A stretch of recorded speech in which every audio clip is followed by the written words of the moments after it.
London, in the early 1990s. The Addams family is the most feared criminal organisation in Britain. No one would step out of line against the Addams. They were all powerful. Their reputation grew across the years from being involved in extreme acts of violence and almost conducting a reign of terror. Terry Addams and his two brothers, Patsy and Tommy, are building a £200 million empire as a new wave of addicts demand more and more highs. What do you do with those wads of cash? You can't drink it all, so they were sticking it up their nose with cocaine. It's drugs now. It's all drugs. I mean, we're talking hundreds of millions of pounds. It's a violent trade, choreographed by an invisible puppet master. Terry is a businessman. He abhors limelight, publicity. He just doesn't want it. The police are fighting a losing battle.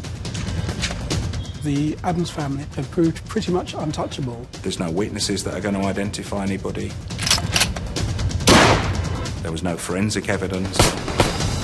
And unless somebody speaks about it, somebody tells us that what they've said, there's just no way of solving that. The Addams brothers are untouchable, protected by fear. After Terry Addams asked him to hurt someone double bad, one of his phrases was, "I'll open him up like a bag of crisps."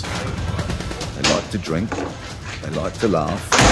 There was always an undercurrent of menace, which just would not disappear.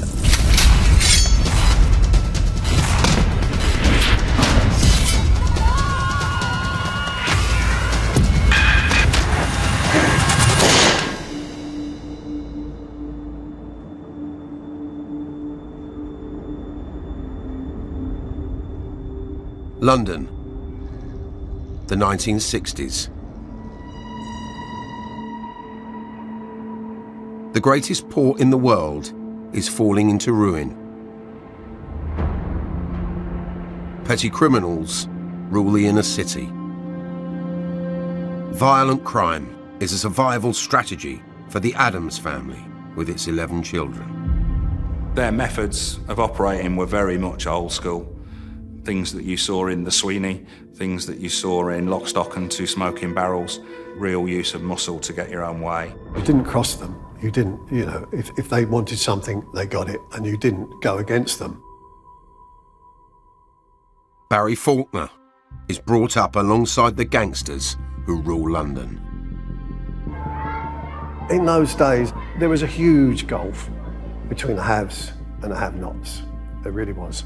And you could see them all in their lovely cars and all the rest of it, and you thought, well, why can't we have a bit of that? Dad would start off and he'd come home with a couple of shins of beef and a new telly or whatever, and all great, like that. The ambitious Addams brothers make a name for themselves, extorting money from market traders. You go down a row of market stalls, a couple of heavies, and knock all these stalls over, stuff broken. Oh, you don't want that to happen again. If you give us X amount a week, it's not going to happen. Okay. It was protection. In Islington in those days, the one name that constantly cropped up was the name Addams. Peter Kirkham is one of the beat officers patrolling the estates of Islington. They were a family of Irish origin. They had 11 children. Their father was called George. He worked at various stages as a lorry driver, as a porter at Smithfield Market. There were all these other brothers and sisters in the family, but it was just these three, Terry, Tommy and Patsy, who seemed to make it their business to form this little crime syndicate.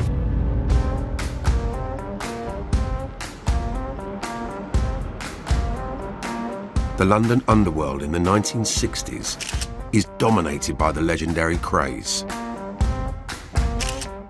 They court celebrity and callous violence. The Kray brothers were not adverse to actually picking up a gun and going and shooting somebody in front of a lot of different witnesses, or stabbing somebody in front of a lot of witnesses, which in the end was their undoing. They worked on the basis that nobody would testify against them. In the end, people did testify against them. It's quite possible that Terry Adams looked at the Krays, and the Krays courted publicity and soap stars and all that. And I think Terry Adams looked at them and thought, you bloody fools, that's not how you do it.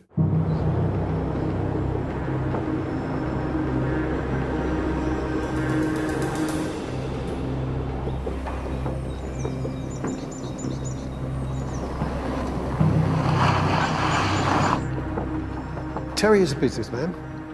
He abhors limelight, publicity. He just doesn't want it. He wants to stay in the background, getting on with his business.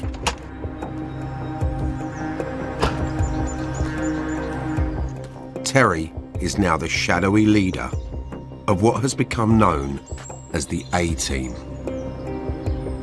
Terry became the organiser, styled himself as chief executive, I guess, would be how he saw himself.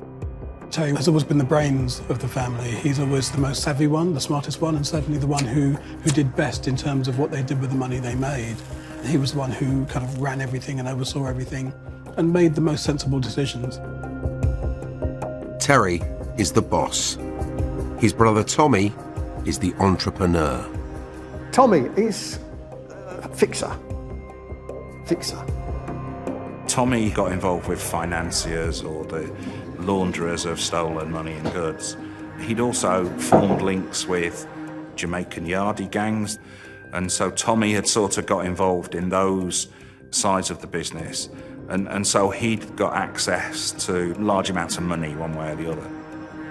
Then there is Patrick, or Patsy as he's known across North London. Patrick was always the more physical one, the one who was more imposing, and he, in the early days certainly, was the muscle of the gang. He'd be the one to go out there and do the physical confrontations.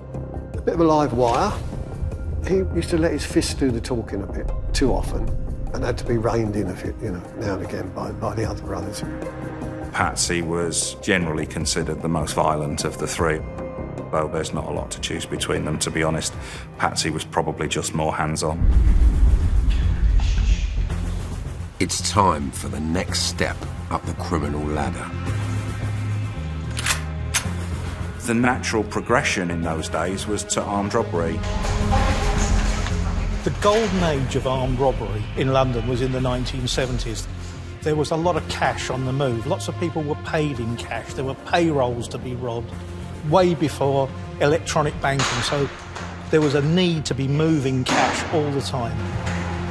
So you went out, you did a post office, you and your mates, and you came out with enough money to keep the families going for a year. You got caught, you did 3 years, you're out in a year and a half.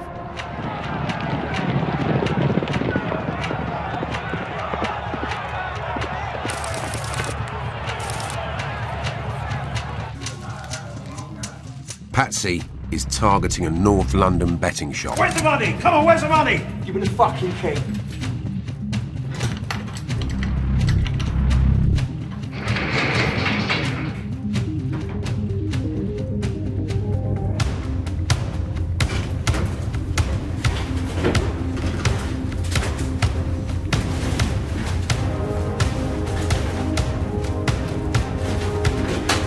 Come on! Don't you fucking dare move.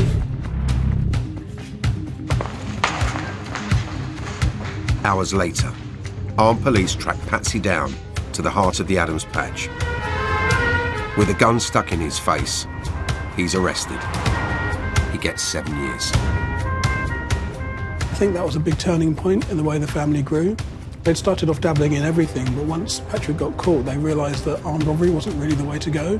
It was going to end up with big prison sentences, it was too dangerous. There were lots of incidents going on where the police were shooting armed robbers on the scene of their crimes. Do not say anything! London's crime world is starting to change. The police are fighting fire with firepower of their own. To match this growing threat from the streets, submachine guns are now standard issue. Armed robbery has become a risky business. And they thought, whoa, hang on a minute. This is all getting a bit dangerous now. We might get shot, we certainly might get locked up. And so With drugs becoming far more prevalent in society, they looked at that as a way of going into something that was less dangerous.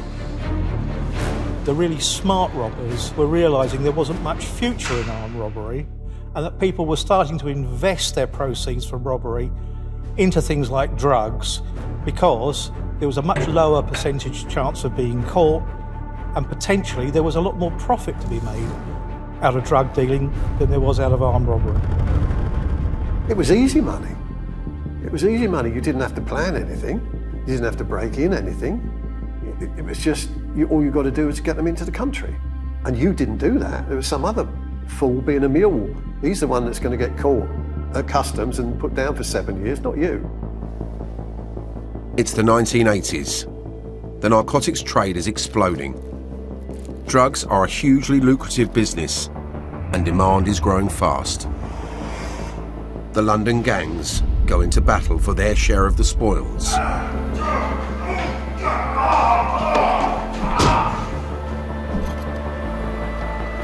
The Adams brothers will stake their claim to be London's dominant crime family.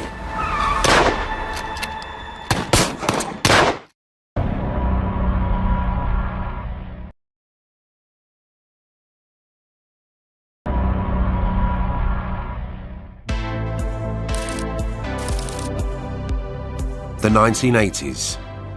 London is alive with city slickers with bundles of money to spend. The city just exploded with people with loads of money. Suddenly they had mega money. What do you do with those wads of cash? You can't drink it all, so they were sticking it up their nose with cocaine. A bulldozer was used to force entry. Inside, officers discovered the van they'd followed and part of the consignment of drugs. In all, a ton of high-quality South American cocaine was seized with a street value of £160 million.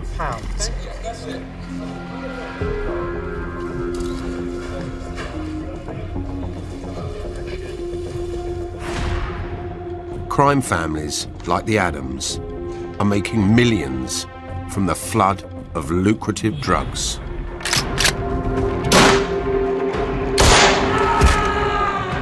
A wave of violence breaks out as London's gangs carve up the new territory.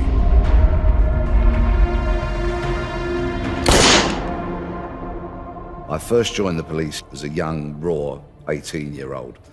In 1985, my ambition to become a Scotland Yard detective was met, and I was posted to the Central Drug Squad. Peter Blexley becomes part of the Met's elite drug trafficking unit.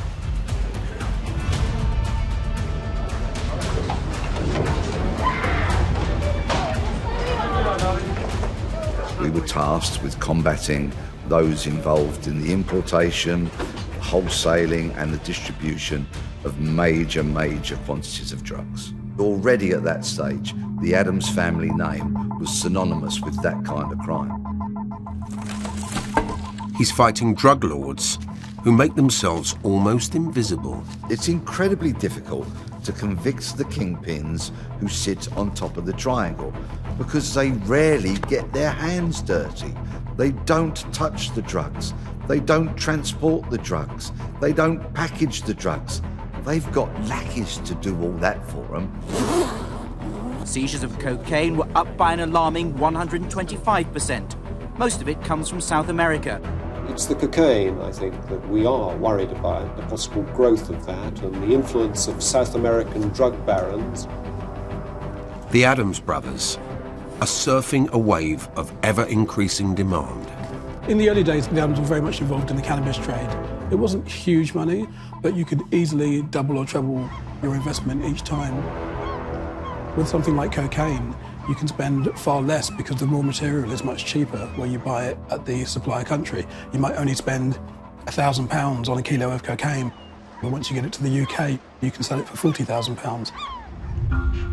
Like all expanding crime enterprises, the Adams need cash. And the London underworld is awash with it. Robbers got away with nearly 3 tons of gold bullion worth £26 million from the Brinksmat vault. In 1983, a small-time gang breaks into the Brinksmat security warehouse at Heathrow. The thieves moved 6,800 bars of pure gold, each one weighing 1 or 2 kilos, about 3 tons in all. They were expecting £3 or £4 million worth of cash, but as it happened, they got about £26 million worth of gold, bullion, cash and diamonds. And that gave them a problem. They ended up having to call in extra vans to actually take away all the gold bars that they had because they just were so many. And pretty much the whole of the top end of London criminality got involved one way or another in moving that around, in smelting it down, in moving it into other property, in laundering the proceeds, and the Adamses were linked to that. Tommy Adams is observed handling gold bullion under police surveillance.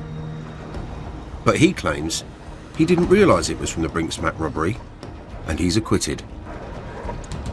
I think that still rankles with a lot of the officers involved in that Brinksmat investigation. That should have been the first time that one of the Adamses was convicted of something really substantial. Millions of the now legendary profits from the Brinksmat gold are never recovered. And by a strange coincidence, the Adams brothers find themselves flush with money. They'd be going to the most expensive boutiques, wearing the best suits. Terry in particular seemed to have a bit of a penchant for fairly flamboyant, very smart dressing. Someone once described him as the cross between Liberace and Peter Stringfellow. He had a yacht, he had luxury cars, he had a house that he spent millions of pounds on. I think his garden alone cost some £70,000 to remodel, and the house was worth more than £1 million. And that quite often is the sign that, hang on a minute, they've come into a few bob here, where might that have come from?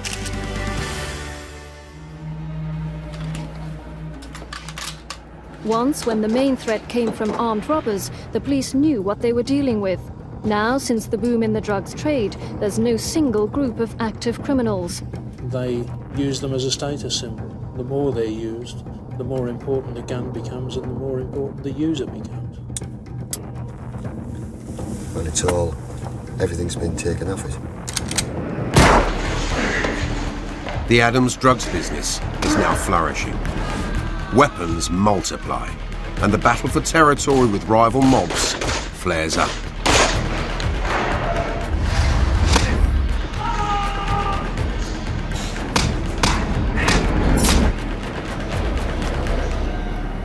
There were shootings regularly around the Caledonian Road, and most of those were said to be linked directly or indirectly to the Adamses.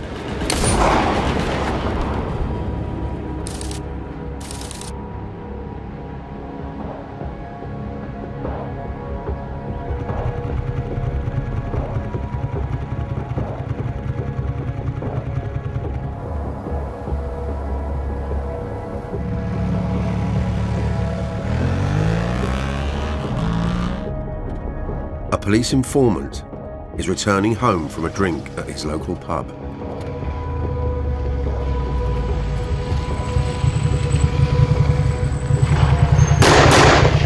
He got out the car, up drove the motorbike, bang, bang, bang, he was dead. It's a new kind of assassination. The word was that it was connected with the Adamses, but of course there was no evidence. There's no witnesses that are going to identify anybody. There was no forensic evidence apart from the bullets, which took us nowhere. And unless somebody speaks about it and somebody tells us that what they've said, there's just no way of solving that. Gilbert Winter is one of a new breed of gangster. He's the Adams' #1 enforcer. Gilbert Winter was a man mountain. He was a really fearsome figure, a classic Jamaican yardie who was in the UK and very quickly developed a reputation for being someone who would hurt people for money. As far as the Adams were concerned, Gilbert Winter was their go-to man whenever someone needed to be taken out. There are recordings of members of the Adams family talking to Gilbert Winter, and one of his phrases was, "I'll open him up like a bag of crisps." Claude Mosley's life was ended on the steps of this semi-detached house in Bethune Road. His killing looks like yet another drugs murder. Gilbert Winter was suspected of killing Claude Mosley on behalf of the Adams family, but of course that was never proven. He stood trial but was acquitted because the major prosecution witness refused to give evidence. He was intimidated, he was frightened. He received a paltry 3-month sentence for contempt of court, did that witness. The killer shot them dead from the back seat of their car, parked in a lover's lane in Epping Forest. It's thought the killer, called Cold-Blooded by police, was possibly known to the victims. Extreme violence is becoming commonplace.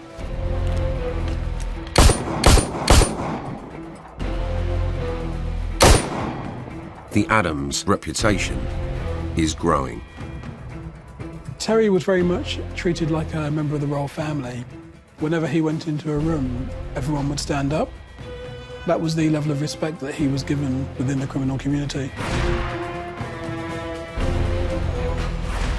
Nothing sticks to Terry Adams. And he finds himself the perfect partner. Solly Nahome called himself an accountant. Now, I'm not entirely sure he was ever fully qualified, but in any event, it's safe to say he was a bookkeeper for the Adams family. I'm convinced that he helped launder millions of pounds through the books so they could spend it because it looked like legitimate money.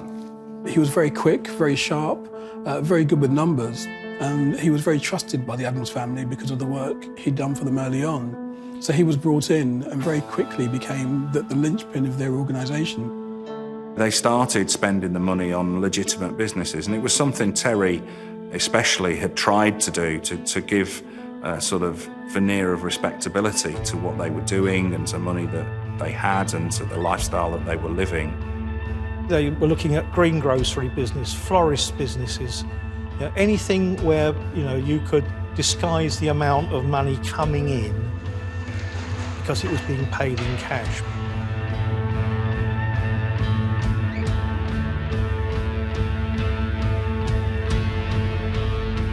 The seemingly invulnerable Adams now decide it's time to send out a message to the London underworld. The Adamses wanted total domination of North London and beyond, so what they did was they set a bit of a trap. Patsy Adams approaches a pub used by the rival Riley family, challenges on their turf. Patrick Adams was always the most physically imposing member of the gang, went to a pub where the Rileys were known to drink. He provocatively ordered a pint, sat at the bar and drank it. That was a red rag to a bull. Immediately, phone calls started going out to the Riley gang members saying that this man had come into their territory. So they all got in a car and made their way there.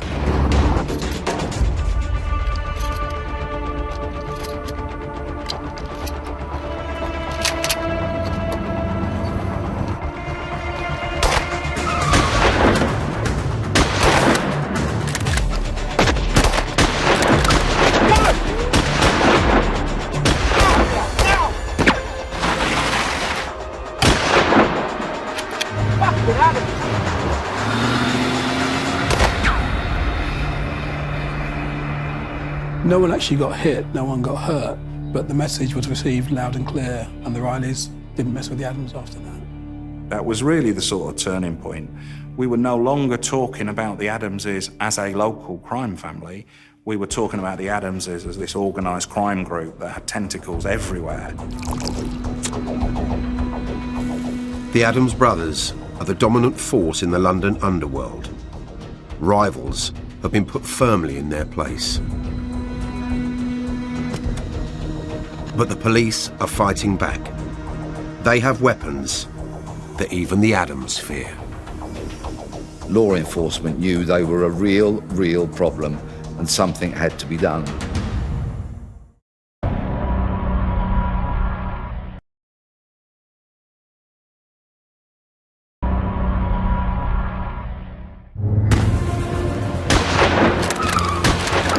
The Adamses have sent a message of defiance across the London underworld. Nobody messes with them. They've seen off their rivals, but this mob violence will have unforeseen consequences. From the police's point of view, we were now extremely concerned that we were having this Wild West shootout sort of situation going on, and it was really the impetus for enough is enough. We've got to get a grip of this. A rising opposition frontbencher is living only yards from the scene of the shootout in Islington. There is a link between the problems that the inner cities have in housing and employment and a lack of hope for young people and the guns, knives and drugs culture, and that's why both have got to be tackled. You're right. I know that Tony Blair at that time spoke to the Home Secretary and said, what are we going to do about these people? It's getting slightly embarrassing. You've got a major crime family living just round the corner and yet nothing's being done. In the late 80s, early 90s, we didn't have DNA. There wasn't CCTV everywhere. All the things that are now, the number one thing that investigators go and look at, they just weren't there. And the police are battling an enemy within. It was well known in detective circles that the Adams family had corrupt detectives on their payroll. And let me tell you something, there is nothing more demoralising than working on a case for days, weeks, months, or even years, only for on the day in question, nothing happens.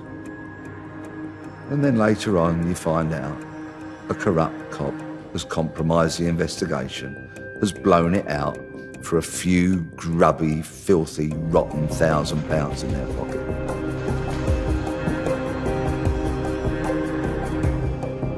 The police are fighting a losing battle. Nobody is going to talk about the Adams family. Their silence is guaranteed by fear.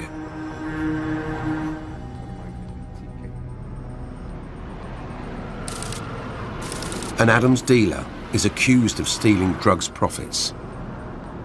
He was thought to be one of the Adams family lackeys, and it was rumoured that he crossed them. He was taken to a darkened room, firearms were produced, and he was told to kneel down.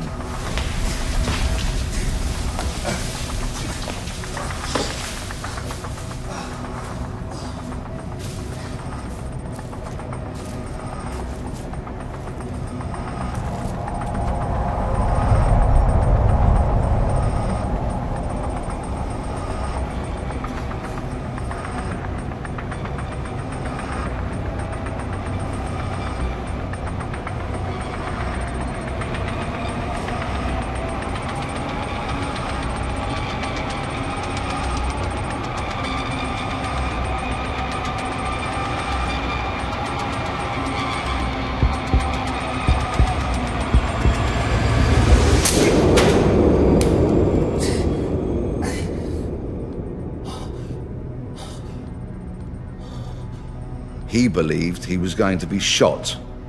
The trigger was pulled, and instead of a bang, there was a click. And there was lots and lots of laughter.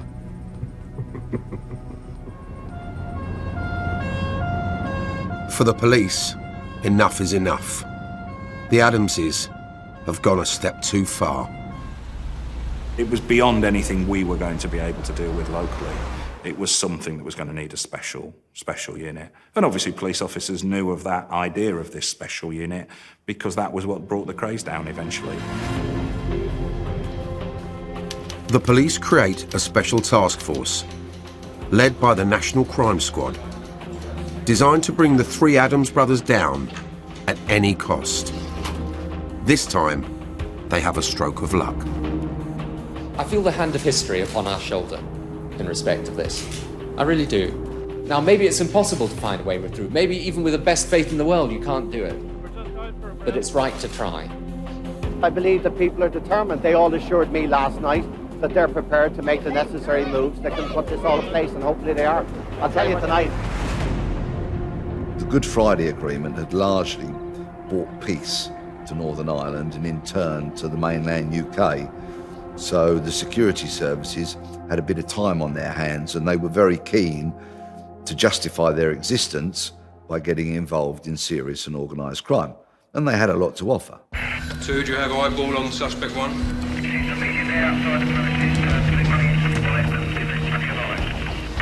All received. MI5's counter-terrorism expertise is loaned out to the police even before the agreement is signed. They started working hand in hand with the police to conduct an investigation into the Adams family, who were seen as the #1 target at that time. The technology of spying, of surveillance, the techniques and the equipment were amazing. They were really starting to stream online. So their homes were secretly entered by spooks, essentially, and very, very, very top of the line pieces of listening equipment were put in place. What it was a deal for 250 grand. But they said it wasn't worth 250, but 200. Who said that? The people you know? The geezer's come in all heavy, saying that he runs Islington. Well, he's fucked. In Terry Adams' front room, the talk is of associates who've crossed the line. He's using the family name. He's using the family name. So, this is a new year. I won't be fucked about this year. I want the geezer livened up. I want him at double back. Another MI5 bug is hidden in a black taxi used by Tommy. It picks up evidence of a huge cannabis shipment. Tommy thought he was being quite smart by never discussing anything other than when he was driving about. But MI5 simply bugged his car and recorded him talking in great detail about the shipments, and that gave them sufficient evidence to actually put him away. Tommy is convicted for trafficking £8 million worth of cannabis. He's committed the ultimate sin. He's got caught. Terry is apoplectic. You get a so-called brother saying he represents a family behind our back. He's trying to get us all fucking done. He deserves it all, worse than a fucking draft. I know what I'm gonna do. I'm gonna smash him in the face with an iron bar. What are you, mate? You're mad. I'm the cunt. I'm the cunt, and I'm gonna fucking have him. Dan, I've got something about me when things happen. When I hit someone with something, I do them damage. Tommy's conviction is a turning point for the Adams brothers. It was very significant because up to then they'd been completely impervious to any attempts really by law enforcement to bring them down. It was a line in the sand. It was a planting of a flag, by MI5 essentially in this case, that was saying, you're not untouchable. We will find a way to get at you. And I think it was a huge wake-up call for the Adams family because it messaged them then, you are not beyond the law. We will find a way to get you. By now, the police are closing in, and an even greater blow to the family business is coming. That's like a headshot to the Adams organisation. They can't pay their milk bill without Solly Nahomi.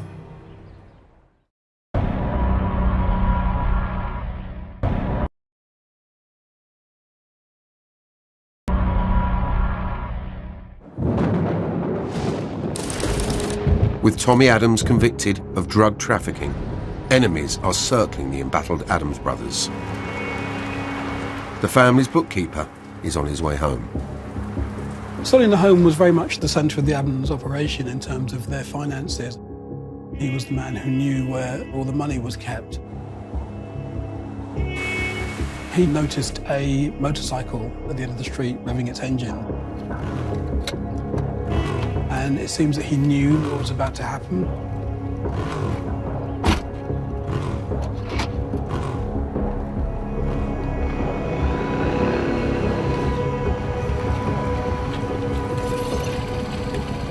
Solly made a run for it, trying to get to his front door, but was shot several times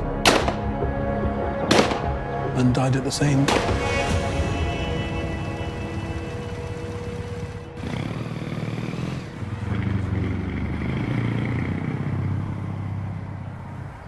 Terry was absolutely distraught, not just about the death of someone that he considered a friend and had known for a long time, but also because this suddenly meant that he didn't know where a lot of the money and the assets that the family had put together over the years were going to be. The Adams brothers have lost their financial wizard. The family is under siege. This detective actually said to me, that's like a headshot to the Adams organisation. He said, they can't pay their milk bill without Solly Nahomi. Police and customs are concerned that too often it's only the small fish that are caught, while the Mr. Bigs remain at large. We're targeting the really serious criminals who've amassed great fortunes. They've got it through crime, they've evaded criminal conviction. We're going to go at them through the civil courts. The murder of Solly Nahomi has left the Adams family weakened. New laws give the police a new line of attack. They copy a strategy used to bring down the most famous gangster in history. Ironically, Capone is never convicted of the murders he and his gang commit. When he finally goes to jail, it is for not paying his income tax. If you can't get them for the violent crime, then let's have a look at what they're doing with the proceeds. The police operation came in through the back door, if you like, because they had got the front door very firmly closed in terms of us getting very far with the violent crime. £50 notes there, £2,500. After years of chasing witnesses and damning evidence, the police finally have the tools they need to pick off the invulnerable Adams brothers one by one. It was done in Chicago with Al Capone. The rule still applies today. If you take away the assets, you take away the criminal finance, you take away their lifestyle, they start asking themselves, what am I in this for? Instead of always trying to find the drugs and the guns, now perhaps we could search for the illegal money that they couldn't justify. Terry Adams is the police's first target. This time, they follow the money. When he went on trial, charged with money laundering, he couldn't prove that the money was legitimate, and consequently he was convicted. Terry Adams is sentenced to 7 years in prison for money laundering. Ultimately, it was Adams's conspicuous display of wealth which tripped him up. He stuffed his new home in North London with antiques and fine art, and when the Inland Revenue finally came sniffing round, he tried to claim he'd earned it all as a PR consultant.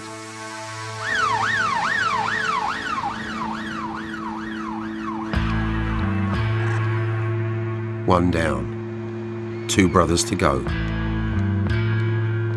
Tommy is now released after serving his time for cannabis smuggling.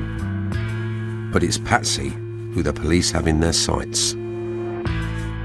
The original Harp man starts to suspect that there's an informer in the Adams organisation.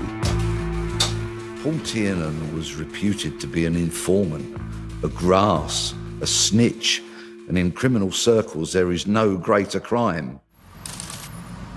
Patsy Adams is walking through familiar streets at the heart of the Adams turf. He glimpses longtime associate Paul Tiernan in the car. Adams, come here a minute. I want to work with you. You've been calling me a grass. That's because you're a fucking grass. Oh yeah? Who's told you that then? Well, fucking you grass. You want some of that, mate, yeah? You want fucking some of that?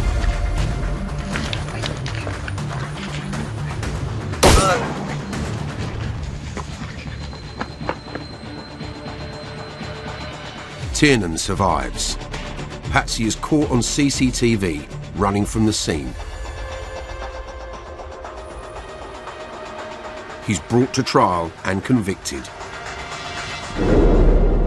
His sentence is 9 years. With Patsy in jail, Tommy is the last brother standing. And now, the police are closing in on him too. Tommy was interesting to us because he had no visible means, on paper at least, of where he was getting his income from. Yet his lifestyle revealed that he must have been getting substantial income regularly from somewhere. The houses that he lived in, the vehicles that he drove around in, taking the whole family to Portugal for several weeks every year. The police are bugging a cafe where Tommy regularly meets his associates. It's time to strike. 200 officers raided, the Adams, all their associates, everything. About 60 houses were raided. They were pulling out shoe boxes of £50 notes, and they couldn't substantiate it because they got no national insurance cards. They'd never put through a tax return. Well, where's it come from? It's got to be proceeds of crime, so we're having it. The police strike lucky. At one address, they unearth a secret ledger which details criminal profits being channeled through a suspicious business. It's the final evidence they need. The total value of monies has been estimated at $5 million for him personally and $2.5 million for his associates. It's actually a fantastic example of how an Al Capone approach can really take down some quite big and notorious organised criminal groups by looking at their financial assets. Personally, I never really wanted to follow the money. Numbers on a page held no allure. But of course, time's moved on and detectives have realised that following the money can bring you around successes that searching for the drugs and the guns often doesn't. In 2017, Tommy is convicted of money laundering. The last brother down.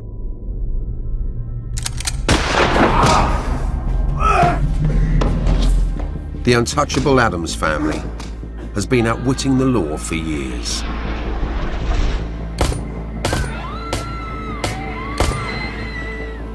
Now, the police have caught up. The Adams' reign as kingpins of the underworld is over.